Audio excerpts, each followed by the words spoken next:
ఉపాధి హామీ పథకం స్థానంలో కేంద్ర ప్రభుత్వం తీసుకొచ్చిన Viksit Bharat guarantee for Rozgar and Ajeevika mission Gramin బిల్లుపై విపక్షాలు రాద్ధాంతం చేస్తున్నాయని బీజేపీ అధికార ప్రతినిధి యామిని శర్మ విమర్శించారు. ఈ బిల్లును అభివృద్ధికి వ్యతిరేకంగా చిత్రీకరించడం సరైంది కాదన్నారు. గ్రామీణ ఉపాధి అవకాశాలను మరింత విస్తరించడమే ఈ బిల్లు ప్రధాన లక్ష్యమని తెలిపారు. ఉపాధి కల్పనతో పాటు జీవనోపాధి నైపుణ్యాల అభివృద్ధికి ఈ మిషన్ ఉపయోగపడుతుందన్నారు. గ్రామీణ యువతకు శిక్షణ, స్వయం ఉపాధి అవకాశాలు, చిన్న పరిశ్రమలకు ప్రోత్సాహం వంటి అంశాలు ఇందులో ఉన్నాయన్నారు. పాత పథకాల పరిమితులను అధిగమించి దీర్ఘకాలిక ఉపాధి అవకాశాలు సృష్టించాలన్నదే కేంద్ర ప్రభుత్వ ఉద్దేశమని వివరించారు.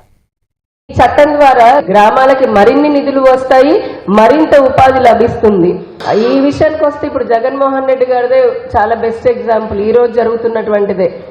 ఆయనున్న 5 సంవత్సరాల్లో కేంద్ర ప్రభుత్వం సహకారం చేసి నిధులు ఇచ్చినా కూడా పూర్తి చేయాలన్నటువంటి మెడికల్ కాలేజీలని ఇప్పుడు మా కూటమి ప్రభుత్వము చాలా పకడ్బందీగా వరల్డ్ క్లాస్ ఇన్ఫ్రాస్ట్రక్చర్తో ది బెస్ట్ ఫ్యాకల్టీని తీసుకొచ్చి పేద వైద్య విద్యార్థులకి అలాగే పేద ప్రజలకి మరింత మెరుగైనటువంటి వైద్యము విద్యను అందించాలని చూస్తుంటే ఈరోజు కోటి సంతకాలట గవర్నర్ కలవబోతున్నాడట.